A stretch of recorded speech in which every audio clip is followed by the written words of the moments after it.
Attention, cadets. Once you have finished your Miyazaki shift, please report to the Cadet Master's office for a mandatory debrief.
It is Thursday, February 12th, 2026, and we are here to review the latest episode of Star Trek Starfleet Academy.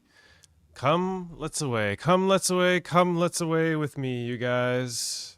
I am your host today, Worldmind, and I am joined by fresh and old faces. Sure. We got a new cadet on board, Allison Whately-Doucet. How are you? Welcome to the show. Thanks for having me.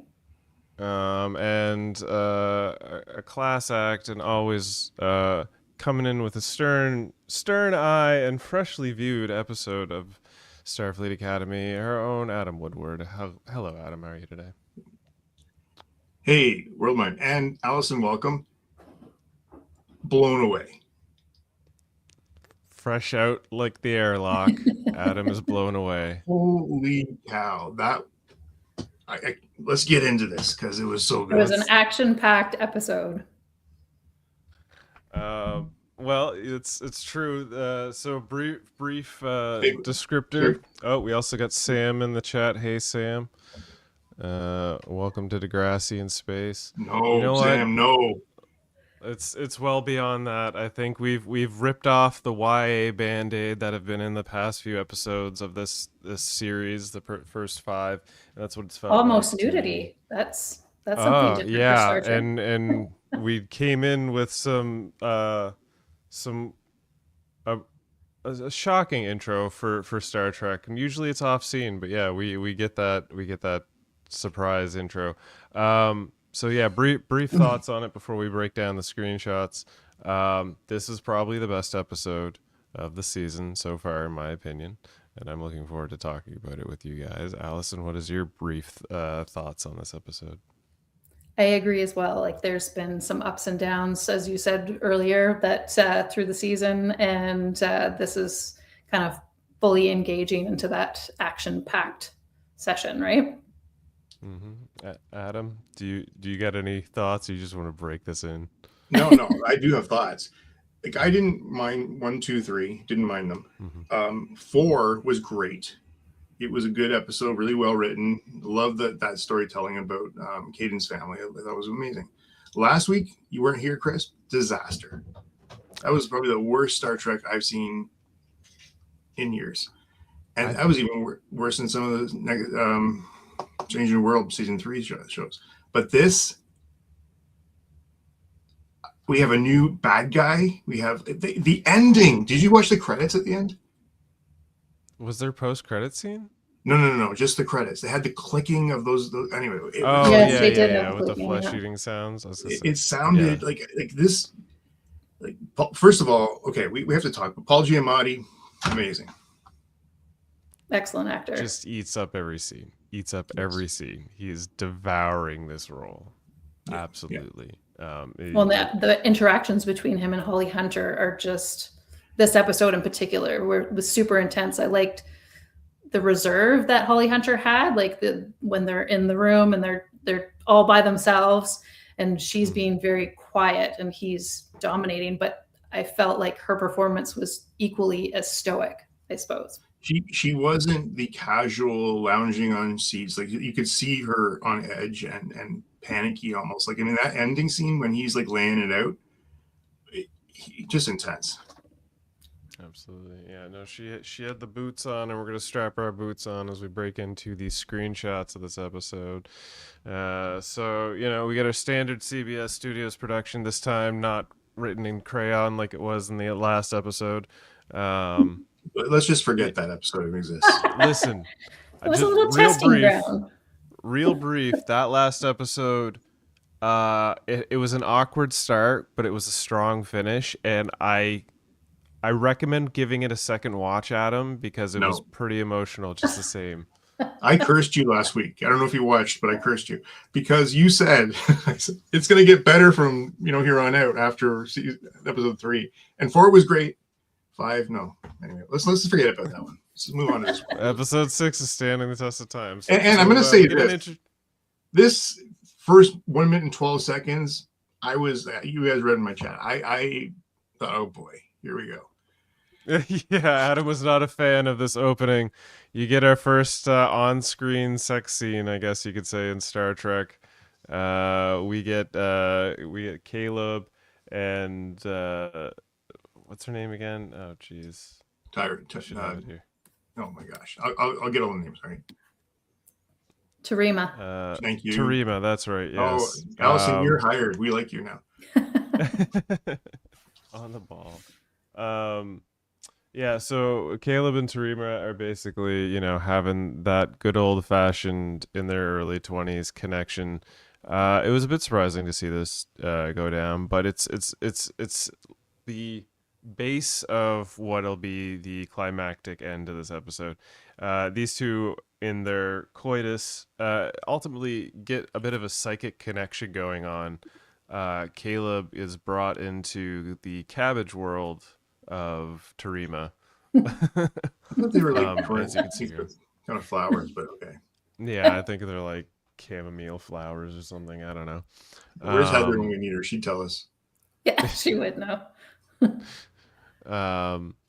So yeah, this is basically Tarima's safe space. When she was younger, her powers sort of gave her a traumatic experience, and this is where she brought herself to mentally prepare herself. But during this moment, she sees a teddy bear, and curiously, she decides to finger Caleb's button from behind, if you will, putting him into a shocking flashback memory loophole of his traumas.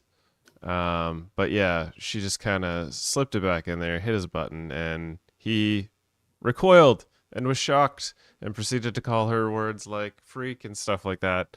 Your freak betazoid powers, is that all part about being in the mind? And it was very like, I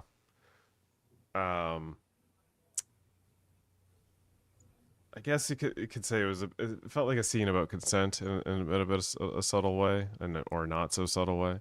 But it was just funny because they were so intimate, and then he's like, that was my trauma. I can't talk about the trauma. I'm like, you're just a part of her. Like, come on, man. Yeah. Adam, you clearly weren't a fan of this opening act. You know what? As we're reviewing it now, and I really like the episode, I like it better. And you made a point about first sex scene, but it's better than when, Chris Pine as Kirk had the two green women in his bed. That was too comical. This was actually believable, right? Yeah. So. Yeah. And setting up the episode, right? That setting up the episode for that psychic connection. Necessary. Like, honestly, Allison, after last week, I was so disgusted. I thought we were going to get into some kind of more teen drama, and I'm very glad we didn't. Okay. Done with talking about last week now. Over. So yeah, we sort of warp into what is the set piece of our episode. They're in a sort of section of space that is essentially a scrapyard or grave of. Oh, I should have wrote the ship down. Oh yeah, because it's the director, isn't it? The Ghibli director reference to the ship. Is that what it is? I feel like that's what. Holly Hunter's Nahla is as everyone here. She's basically explaining that this ship had a quantum warp core of some type. It was the USS Miyazaki. That's right. Of course, No, Miyazaki. Wow. How did I not think of Singularity Warp Core? Yeah, the Singularity Warp Core. So they were here to test a Singularity Warp Core. Ultimately, it did not go well in their first test, and it killed all of the crew. And it's turned this into a graveyard, and now has become a training scenario for the academy. They also mentioned that in 5 years, so apparently the academy has been going for 5 years, that nobody has ever gotten a higher score than 65% on this.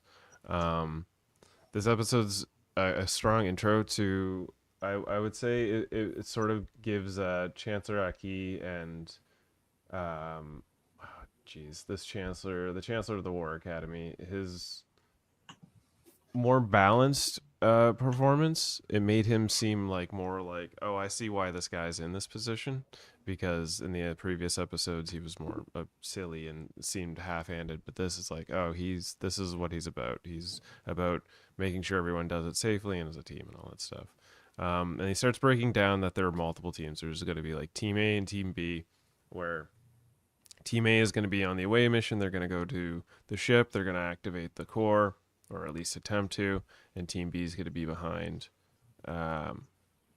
monitoring them from the ship and making sure nothing goes crazy. And they introduce new plasma suits, so we don't have the like clunky golden and white fish bucket space suits anymore. Now we just get a fancy green plasma shield generator. Caleb was playing with it, but our new teacher, our field commander, Tomov, he's here to, keep him straight, keep him centered. They all enter the elevator, are heading to, I guess, one of the ship's pods. How are we feeling about Tomov, and how are we feeling about Wait. this? Can you go back, because I missed that? You just go back to the bridge shot. Wow, there's another new alien. No, one more. Oh, this one here? Yeah. Is it like a bird? It kind of seems like a parrot, yeah. Yeah, cool. So EJR87R says, no, the War College has been going for over 100 years. They've only been using this test ground for 5 years. Starfleet has just been reopened. Okay. Yeah, I think that's sort of is hey, sort of he's back. With some of the... Sorry, was that? ERJ, sorry, AG. I mean, gosh, EGR last week was a great contributor last week. So welcome back. Yeah, welcome back, sir. So yeah, the cadets on the B team are taking their positions here at on bridge. They're being assigned their stations, and then we see Tarima and her brother are the bench warmers. Essentially, if things go on, they're going to have a shift change with the A team, and that's essentially how this rotation and this practice is going to work. We've got Bobby and Kyle teamed up with Caleb, Sam, and Jayden. And this is sort of revealed as to why Bobby has entered the War College, is because of a comic about the Miyazaki, and this is like a full circle moment for him. How do we feel about this character, Tomov? What did you guys think? I wish he had been wearing a red shirt. He sort of is with the uniform. I think he's in red. I don't know. He's black. He's definitely in all black. Yeah. Yeah. We barely knew him. We barely knew him, but he's had good energy. I wish we had more of this guy. Yes. They always seem to do that. Introduce these like really interesting characters, and they're gonna kill him off. They did that with Todd Stashwick's character. Rest in peace. Anyway, wow. How much could you do with him? He was just grumpy. Yeah. But yeah, we get this sweet shot where we see like a very sort of like micropod pop out the back of this massive ship, and then they sort of like follow it towards the Miyazaki as it lands. They're like, they've made it on board. And Tomov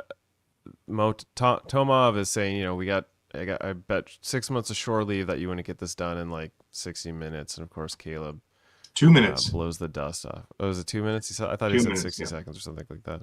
But yeah, he blows the dust off because he's got to get this thing. And you notice that they don't have tricorders really anymore. It's like a part of their badge. They just like have a virtual tricorder. I don't know. I like the tactile sensation or the tactileness of having the tricorder. This felt a This little is empty very to much me. like, I mean, like Discovery technology as we finished that show, right? And I kind of, you know, you guys, well, Allison, you don't know. Worldmind, you may know, but going back to Next Gen, when they carried those little box-like flashlights, it made no sense to me. Yes, you know, it takes up a hand. It's like totally cumbersome. It just doesn't make any sense. So this is kind of cool. It's floating there, and you need it when you need it. That's fair. Yeah, no, I mean, I get it. I guess flash. Yeah, all right. No, that's fair. That's a good point. So Caleb, you know, you after getting a diagnosis of, you know, this conduit, he pulls out some programmable material. Bobby's like, "Are we allowed to use programmable material?" Tomov's like, "Yeah, it's not against the rules." This is where we got Laura and Aki, just Nahla, basically having a little like, "Well, my team's gonna do better than your team," and then that's when Genesis, like, they turned it on, they got the lights on basically, and everything's seemingly going good. And this is the part of the episode I'm like, this is cool. I like seeing where this goes. What's that? This was interesting because they're so. This is so lighthearted at this point, right? It's just a training exercise. I kind of, and me personally, I would have liked to seen the training exercise like go through completely. Like, I admittedly was like a little disappointed when we got to this point in the episode where Darum's like, "Oh, there's like a bunch of like unknown targets," and then we get the other chance of like, we have 30 targets surrounding the ship. Like, did either of you feel like Wrath of Khan at all? You know, training exercise, everything's going to be fine. a little bit, right? Like, it feels like this is a common trope in this show where it's like things are going well and then all of a sudden things don't go well, and that's Star Trek for, you know, to a T. But I just kind of wanted to see how the training exercise would go. Yeah, but we got a really good bad guy out of this. Yeah, but we do. EJR says, "I do like the training scenario for cadets to learn how the away team and bridge have to work together," and that's what I was enjoying about this, is like seeing them. But then, you know, things go anyway. Array. Yes, thank you. Awry. That's Awry. it. Damn it! Fuck. Like the bread. And I'm cooked. Anyway, and so is the crew, because they've got apparently reavers or cannibals that have all of a sudden shown up and jumped on the ship, blocked transporters, as always, and taken the away team hostage. And they're demanding 50,000 bars of latinum. They have 5 hours to do it, and no starships within a light year. If not, they're going to start jettisoning people. And, you know, that's when... And again, like, horrific. Like, they are. Oh, they were terrifying. Yes. Terrifying. Yeah, they have like this like weird face transfer. I guess they're somewhat temporal beings. Yeah, like they're going in and out of phase, right? So. Yeah, their whole thing is they're called the Furies and stuff like that. They're really a wild concept. I don't believe they've ever been introduced in Star Trek before. This is new, at least to me. But yeah. Cool intro. That was a pretty sweet cold open. This episode's written by Kenneth Lin and Kylie Rosetter, and is directed by Larry Tang. What's everyone feeling about this cold open? How do you guys feel about this setup? Where were your feelings at this point in the episode? Allison, let's go with you. Well, I knew that we were going to see the teens kind of having to, teens, I guess they're young adults coming together to work and figure something out, and kind of knowing that the teacher had to die, because we don't want to have the teacher assisting the students. We need the students to come together and figure it all out, right? Adam, I assume you went from this is going to be a bad episode to, oh, I'm all on board. within 30 seconds or whatever it was. It went really good, really quick. Yeah. So I went and made my dinner in the opening sequence, and then we're right back at it. We got a new chatter. Christopher Snyder 1532. He says, "Why haven't they brought a descendant of Finnegan for Star Trek Starfleet Academy? Kirk's bully." I mean, it may happen. It may happen. We still have 4 episodes left. We have to keep watching. So we proceed with the episode. We've got the Beta Z twins basically following Doc. He's telling them that shift's off. There's an emergency. You guys chill here, and they don't get much information. And then we get bounced back into Aki's office basically. She's on a call with Vance and the other Chancellor, whose name still escapes me. Oh, yeah. Anyway, he's breaking it down that, the Furies are around, they want what they want, and they've got to break it. They can't quite get it to them because there's like a station nearby. I don't know. They're trying to figure out a plan. In their formulation of the plan, Vance ultimately suggests that, there's only one being that's ever really stopped and controlled the Furies, and you're not going to like it, but it's News Baraka. And Holly Hunter's like, wait, what? News Baraka. Yeah, so we get News Baraka. It's his return. It's the 6th episode. Introduced in the first episode, he is back, and he could be Starfleet Academy's only hope, but could he? We shall see. She sort of begrudgingly agrees because they ain't got much choice.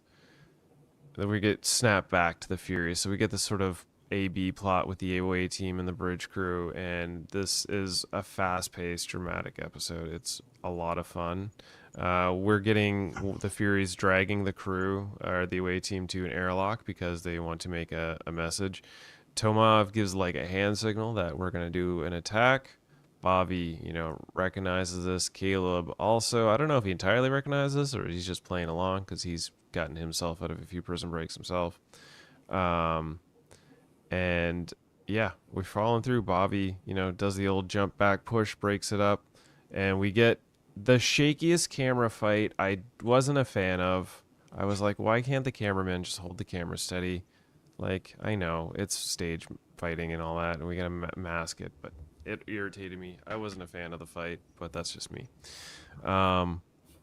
Everybody gets pushed into the airlock. They lock it. Tomov locks the door. He tells them to go, and then he sort of does the sacrificial lamb. I'm going to fight them all off, but the cannibals essentially get him, tackle him down, and then do the nasty. But, he buys the kids some time to get to the bridge and lock the door, essentially.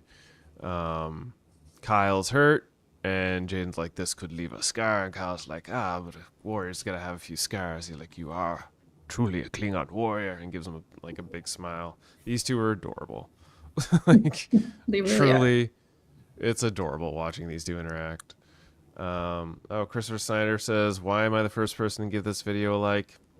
Because you're the first awesome person to watch this video and give this one a like, Chris. Thank you so much for that. Bobby breaks it down. We have to get in communication. These guys are going to break through no matter what. Sam's like, we can't. They realize they need to turn the computer on, but Bobby thinks the computer's dead. Sam's like, it's not dead. It's broken up and separated itself into different parts. How are we feeling about Sam's character post episode 5? I still don't understand her character. First of all, she's a hologram, right? So why do we need her? I would just prefer if she just was a character, and I can't get that off my mind. Like she could just go back to the ship anytime. It's her hologram parameters, I guess you could say, don't make a lot of sense. I think it's just because she is more of she's not really a hologram, she's a photonic being. Yeah, so she's not exactly, she doesn't play by the hologram emitter rules. She is a being made of light. Okay. They're trying to make us really care about this race, and I'm not there. I was kind of into it. Allison, what do you feel about Sam's character? I enjoy her character. I think she is adding like a lovable character aspect to the show, and kind of bridging that curiosity gap, I suppose, like because she's the ambassador, or not the ambassador, Emissary. The emissary, so she's trying to collect data. I see how it's like, I don't want to talk about it anymore. My skin's crawling out. But yeah, I do see, well, there's just issues between what happens to the character in one episode and what happens in another episode. There's kind of, it's not all aligning to make sense. Yeah, it doesn't. It doesn't make sense. And is she only there because of, like, I don't know. I don't. She's there because her creators are like, we need to know if we can make contact with physical beings again, because the physical beings originally created them. So then is Aki just letting her there because she wants to make this contact? Maybe. We don't know. We don't know the motivation. Yeah, the motivation is that it's entirely that she's there to make contact, and she's there to be designed to be a part of the student faculty and like learn, and she's trying to figure that out. Okay. EJR says I'm not giving it up yet with her. I just don't love the character, and I certainly don't love last week's episode. If I can say it one more time. So yeah, EJR saying the shaky cam fight was still easier to follow the most Discovery fast-paced fights. That's fair. So yeah, the Fury are basically burning a hole through the door, a la Star Wars and a lightsaber.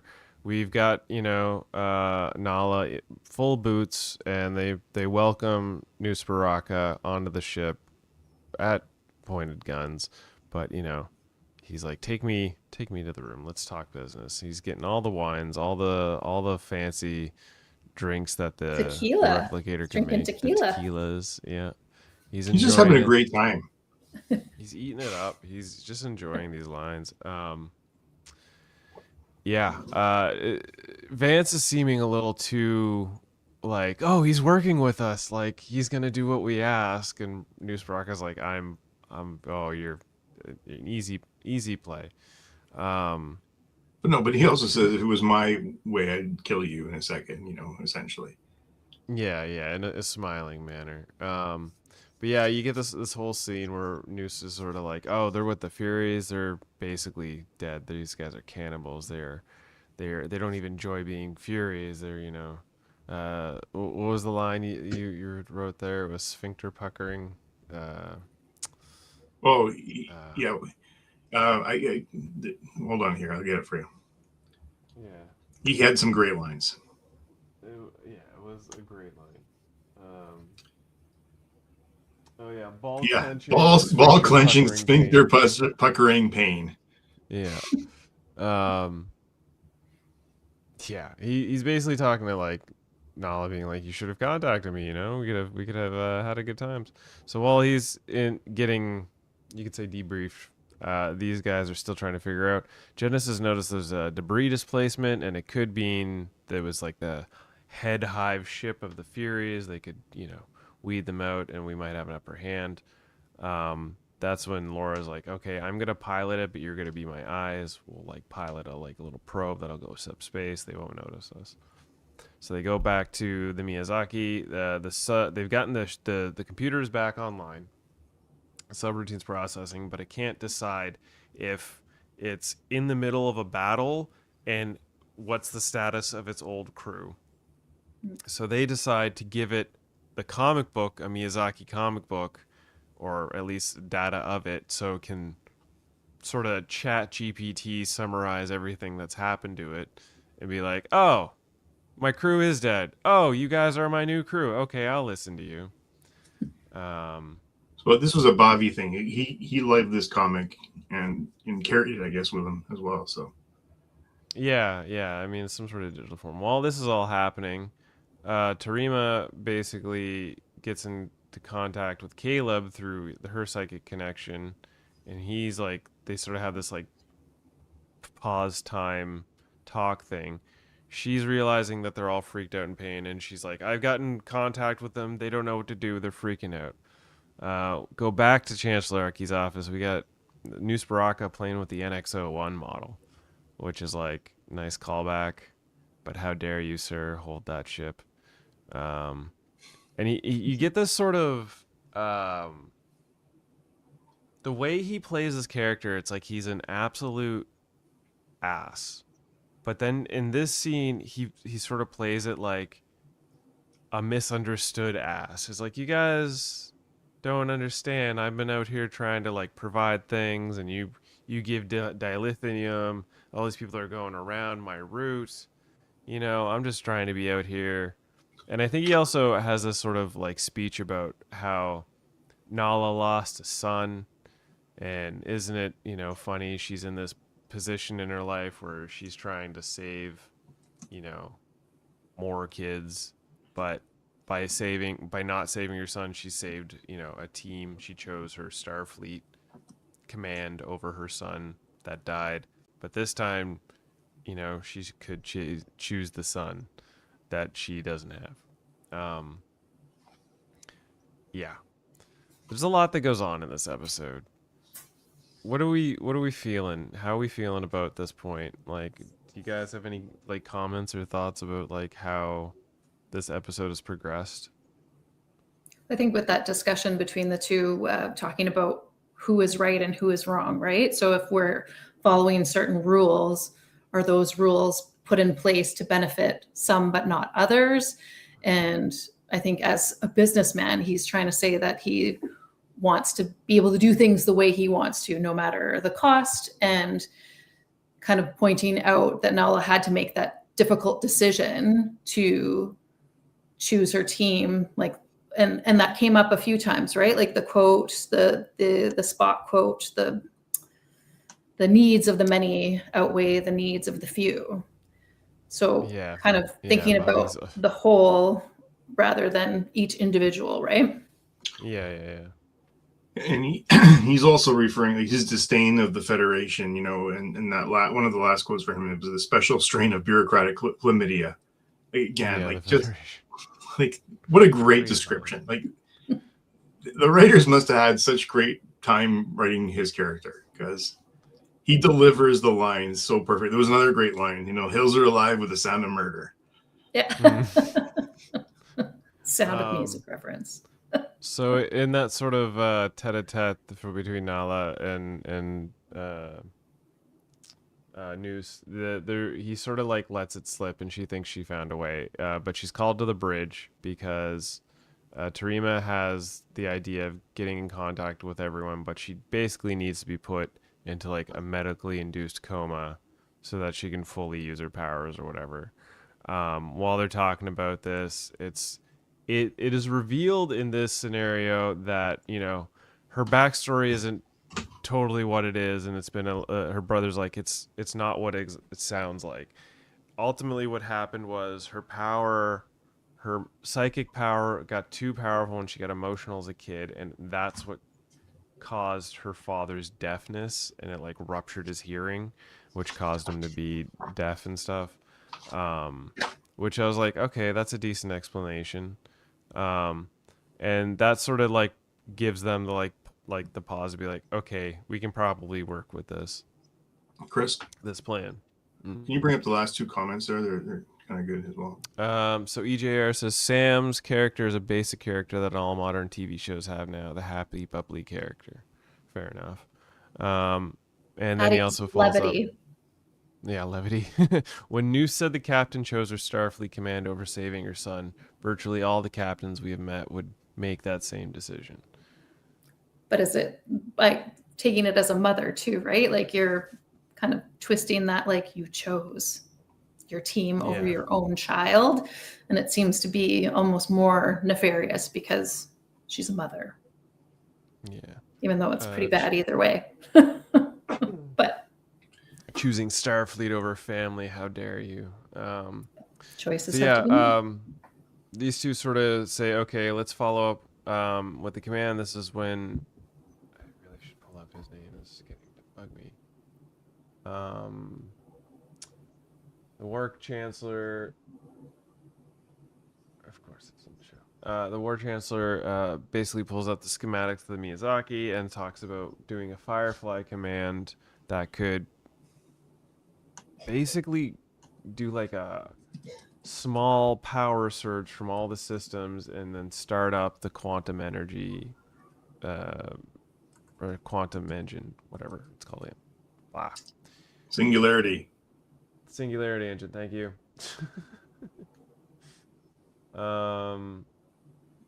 Commander Kelrick, that's what it is. All right, so yeah, Commander Kelrick like lays down the plan. They'll have to do it, so Tarima gives the word, and then they can all sort of do that. So the computer's still reading the comic book, taking forever, but obviously finishes the analysis. Hey, They put up a force field wall. To pull a Dave Mater here, can we see the uniforms on that comic book, please? It looks like TOS era uniforms. Yeah, it really does. Which implies that this ship's been around since the TOS era. Yeah, I'm trying to... Okay. So yeah, they basically get the force field up, chops off an arm. Kyle does a smart thing and Bobby grabs a gun. You get the sweet shot of Bobby looking through a porthole. Nahla is very like, there's something not right about what's going on. I think she's sniffing out the fact that this is going to be some type of double cross from New Sparaka. We're getting to the final bits of this episode. There's a scene between the Doctor and Tarima where he's basically like, this could be dangerous. She's like, I know, I get it. I'm willing to do it. And then Nahla starts doing this thing. It's like, you need to get off my ship. She starts pushing the guy because she's figured out how he works. His whole secret weapon to control the Furies was apparently the sound of a dragon. Some type of dragon. Apparently Star Trek has dragons now. Yeah, the screeching auditory sound of a dragon is what stopped the Furies. Their plan is to use sort of like a core from a nearby station or ship like that. A ship that's protecting a station, I believe. They were going to use like a core to that.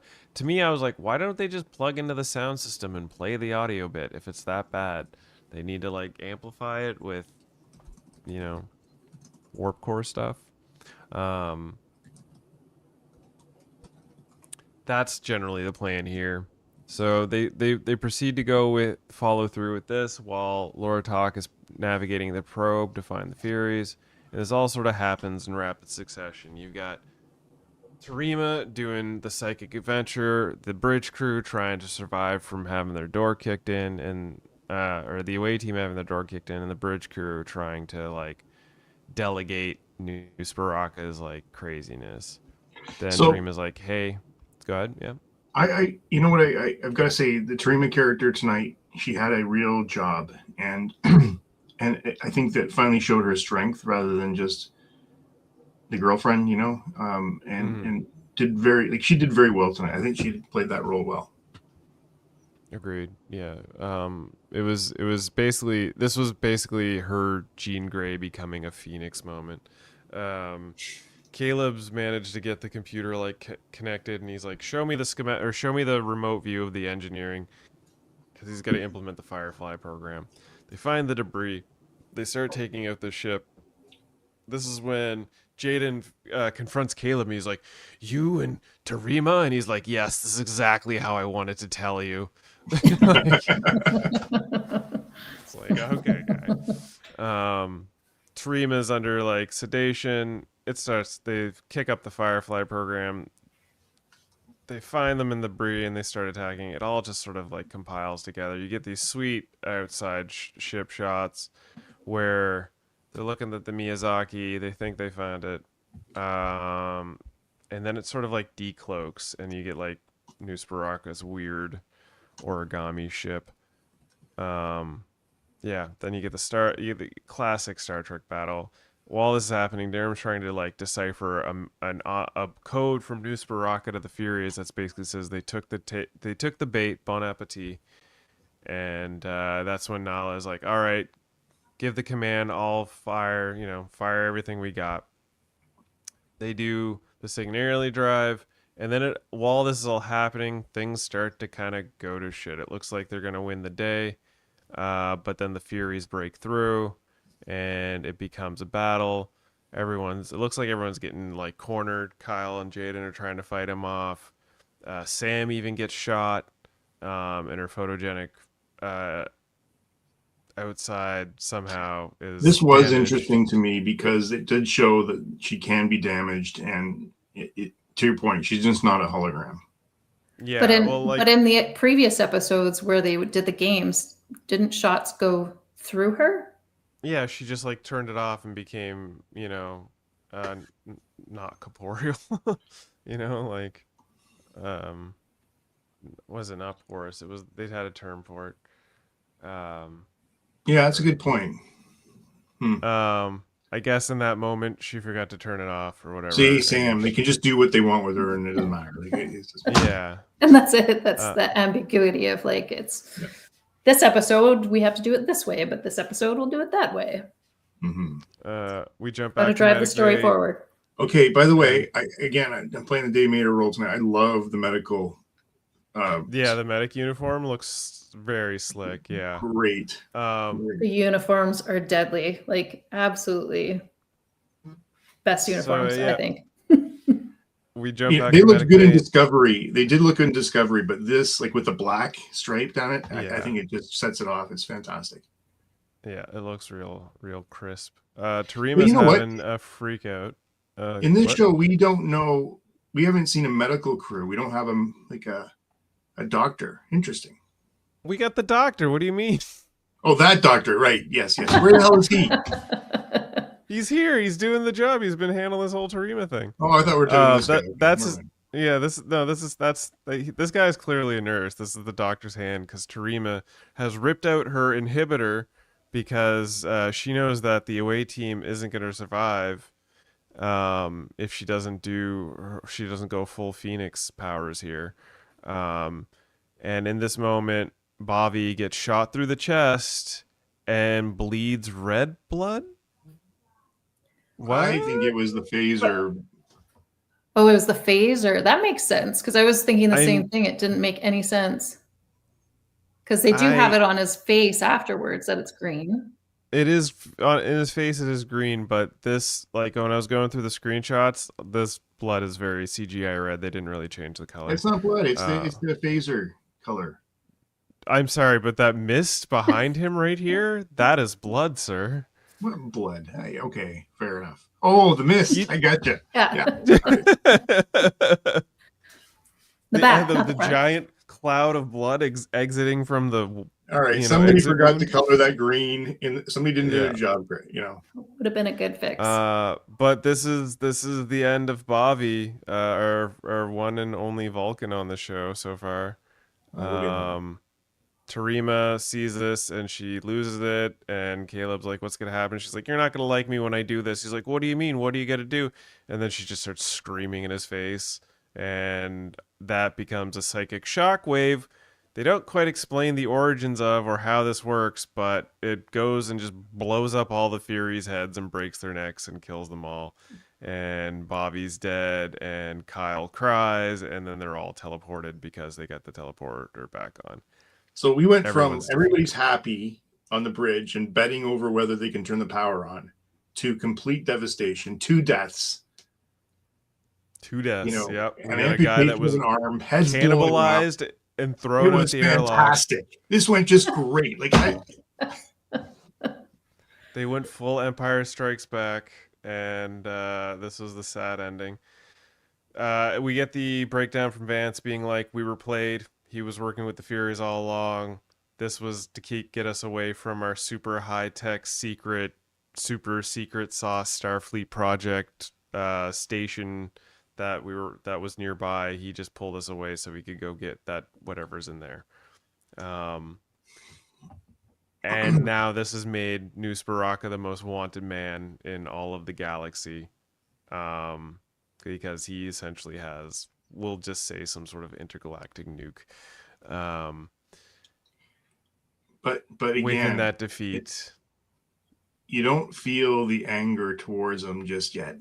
He's just a bad guy. Now he's gonna become a real villain in a few minutes.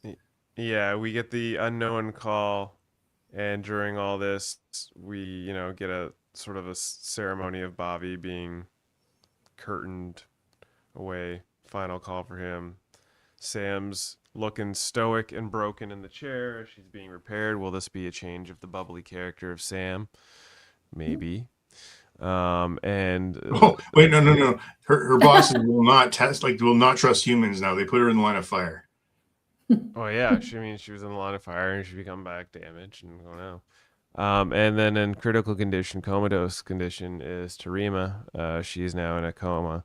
So Sam's injured, Tarima's in a coma, Bobby's dead, Tomov's dead, Caleb's sad, and we've got Nusparaka just rubbing all the salt in the wounds, and sort of also insinuating that that's not even the worst of it that he has planned for Nahla. He's got a really big surprise with a big red bow ribbon wrapped on it just for her. But before, in this whole dialogue, though, he was talking about, again, he brought her son, and he brought up that he feels what in this line, what was he talked about the bureaucratic chlamydia of the Federation, which is a great line again. But he also said, I really hate you, to her. Really? Yeah. So he's vindictive. He has a score to settle with her. This guy's not done yet.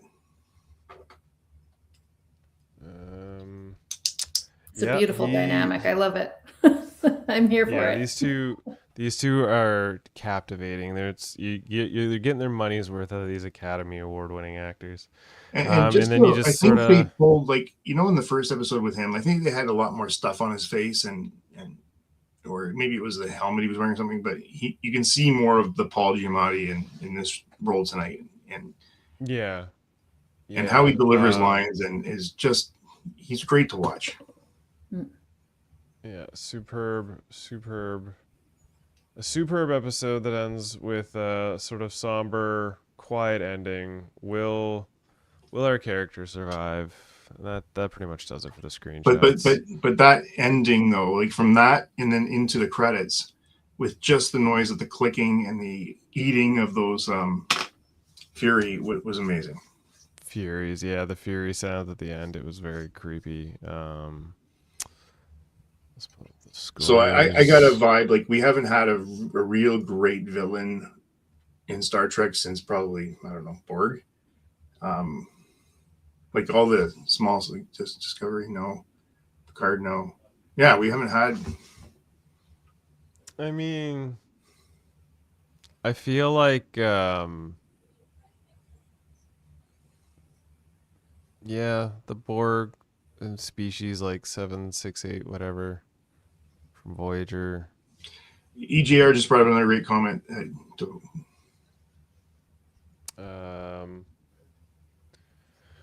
My favorite, EJR says, my favorite scene of the series so far is Noose at the end to the captain when he said he hates her, he means it. It reminds me of Ducat and Cisco, and Khan and Kirk, especially Ducat and Cisco. Yeah, I felt they have that dynamic. Yeah. Yeah, and the Khan and Kirk one too. I felt that too. I really, this was a real Wrath of Khan episode for me.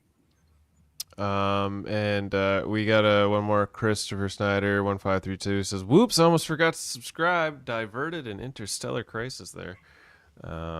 You made the right choice, sir. Hopefully, we look forward to seeing you in our comments in future episodes. Let us move on to, since we got to settle some scores. Let us move on to the ratings for this episode. Okay, I've got some facts for you tonight. I found some. Oh, we got facts, do we? We got facts. Fun facts with Adam. Yeah. Sexy fun facts with Adam. Let's go. No, they're not sexy tonight. Well, maybe they'll be sexy to you. I'm not sure. But let's see. So the Miyazaki was commissioned in 3067 and remained in service to 3069 when several computer failures caused the Singularity drive to go offline, and the entire crew perished. So that ship became the inspiration for Tales from the Frontier comic book series.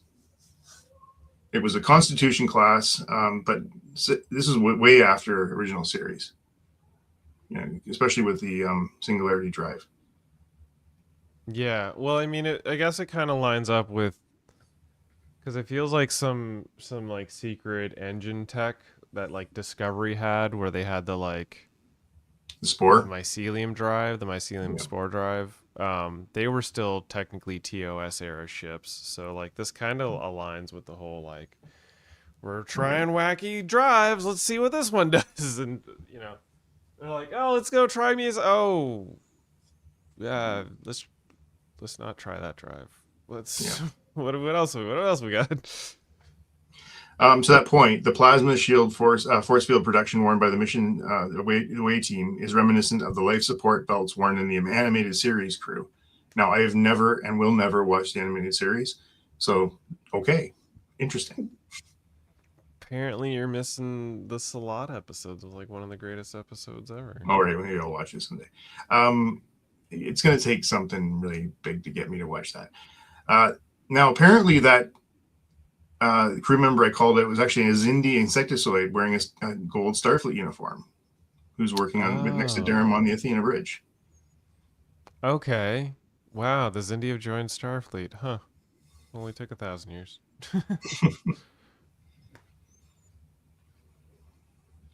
Just bear with me here a second, guys. The Athena has a lockdown mode, which segregates the ship's Academy decks from the operational sections of the ship. And apparently, Noose Baraka's full first name is apparently Nustifer. I love that. I laughed when I heard that. Nustifer. Okay. I see you. Okay, this is really interesting, and I'd love to know more about it, but we don't have time to really research this tonight. But the Furies are part Linar, which were bat-like creatures from Celtis 3 featured in Chains of Command Part 1. I have to look that one up.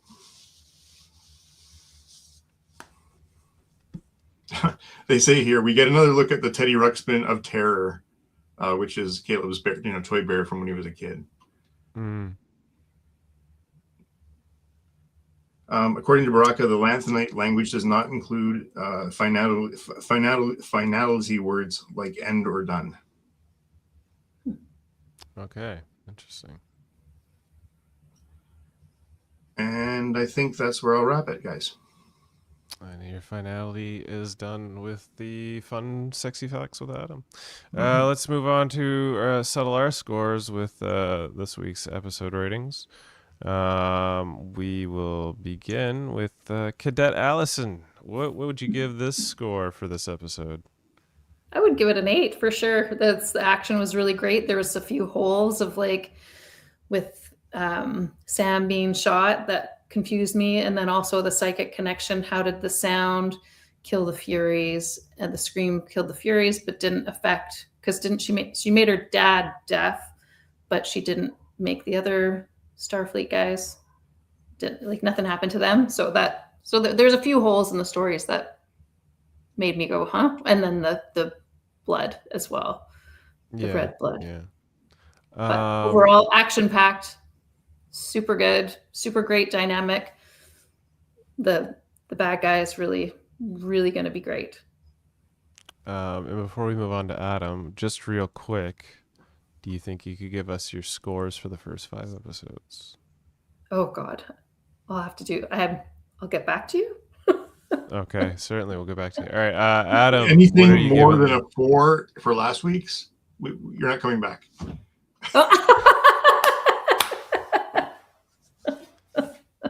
That's actually not for me to say, but anyway.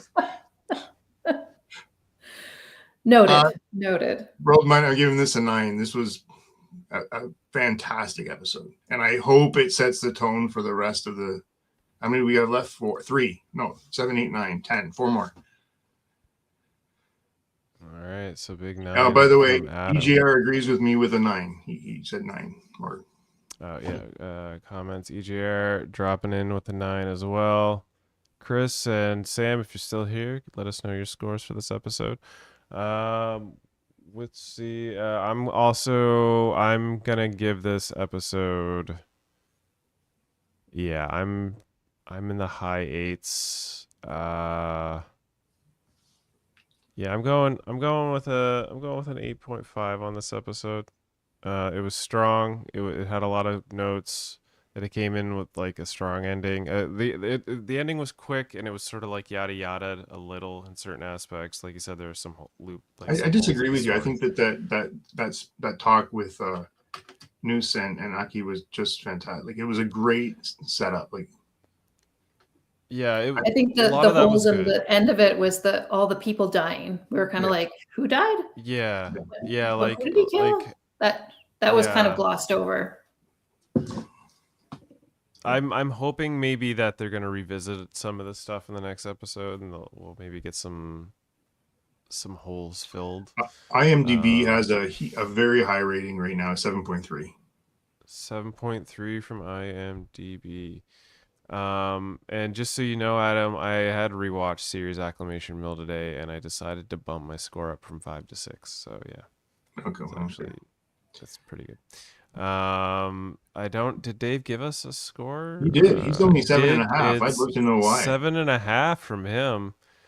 He's given up these scores, but we'll never really know. If he was here, we would talk him up. It would have been better. The reason, we would know the rhyme or reason, but he's too busy sweeping them curling rocks.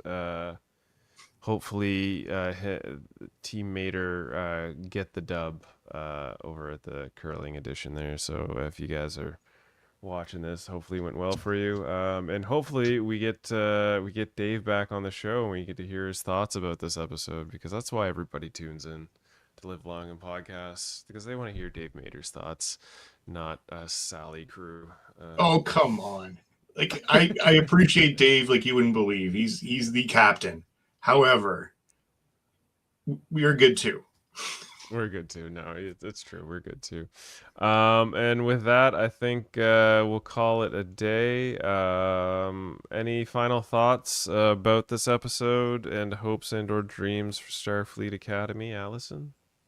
I really like how the path is being driven for the characters and their interactions, and I see bigger battles ahead. Agreed. Adam? I love a good villain, and the casting on this show to bring in, as you said, 2 Academy actors is great. If they can keep Aki out of the chair and keep the Sam episodes down, I'll be very happy. I think they're just trying to appeal to the younger generation, right? Like, it feels that. No, that's I understand that, like. and it's important to keep the franchise alive. I'm all on board. I just didn't love it. That's all.